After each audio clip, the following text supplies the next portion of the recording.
If you're getting an Australian Shepherd, something you should be thinking about is when they're going to be booked in for their vaccinations. And today, we're going to help with that.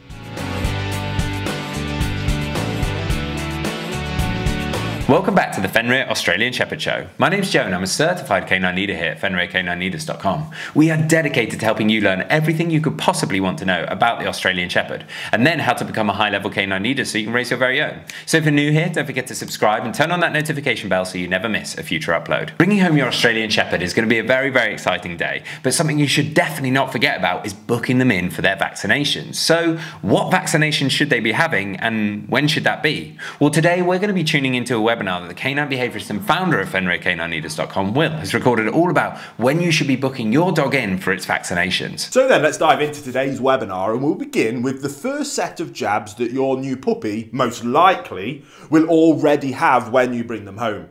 Your puppy's core vaccinations, if you're buying a pedigree puppy especially, the breeder will provide you with a number of documents when you pick them up to help you with that. These should include the contract of purchase, your puppy's health certificate and their pet passport. Now, this passport should contain a list of all the treatments that they have received from their breeder's own veterinarian.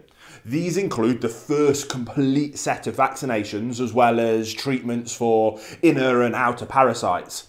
Typically, your breeder's vet will have vaccinated the puppies between around 6 and 8 weeks of age. On the day you pick your puppy up, your breeder will most likely show you the date of the first set of jabs in that pet passport. They also may tell you to follow up with 2 sets of vaccination boosters. These boosters should be spaced apart 21 to 28 days from one another. Ideally, the recommended dates for the next jabs will already be marked in that passport for you. All you have to do is then contact your own vet and to make 2 appointments based on that, one for each set of those vaccination boosters. The second and third set of jabs once 21 to 28 days have passed since the date of your puppy's first vaccination, and you will find yourself at the vet for that first booster. Now, typically, this includes the most common diseases like distemper, hepatitis and parvovirus. Usually, all 3 of them are injected in one injection. By that time, your dog will probably be around 12 weeks old. And this same injection will be repeated around the age of 16 weeks if you do the third one. Some vets recommend an additional booster vaccination when the dog is 20 weeks old. Now, on top of these 2 jabs, the vet will vaccinate against rabies, usually again between 12 and 16 weeks.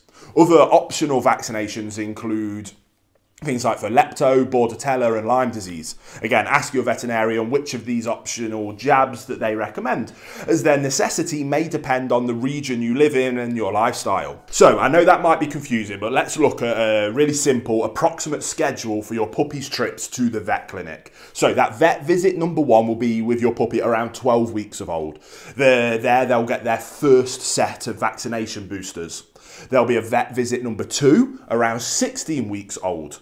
Now, with that one, the second set of boosters are applied. If recommended by your vet, you can then go for number 3 at 20 weeks old. So you might be wondering how much it'll cost you. Now, whilst it is true that vet bills can reach astronomical heights, you don't have to become the victim of unexpected healthcare costs for your puppy. And even if your puppy develops a health condition that requires veterinary care on top of that regular vaccination schedule, you can safeguard against that financial risk. Simply invest in a good, solid and reputable pet insurance. I recommend you research the various options available in your country and register your puppy with the insurance before you even bring them home. In this way, you can devote your attention to your puppy's recovery instead of having to worry about how to pay all those bills because it'll be covered by the insurance. Now, with that being said, let me give you a rough estimate about those vaccination fees for the average puppy in the first, say, 16 weeks of their lives. Now, assuming you get the dog at 8 weeks of age and they only require 2 sets of core vaccinations, and assuming that your puppy is otherwise healthy and only needs these standard jabs, consultation fees are around $60, you need that twice, and jab core vaccines are around $75, so again, you'll need that twice.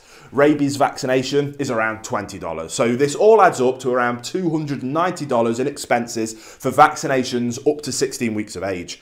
Now, with no pet insurance in place, you still will have to pay that, usually if you have pet insurance or not. So this wraps up the discussion on what age and what jabs your puppy will need. As we mentioned, vaccinations are not the only expense you'll be facing with a young dog. They will also need to receive medication against internal and external parasites. What we said in this video is designed to give you just a simple overview and try and make it simple, because I know especially for first-time owners, it can be quite difficult. As always, we recommend that you speak to your local veterinarian around which jabs and other treatments are advisable for your puppy in your area.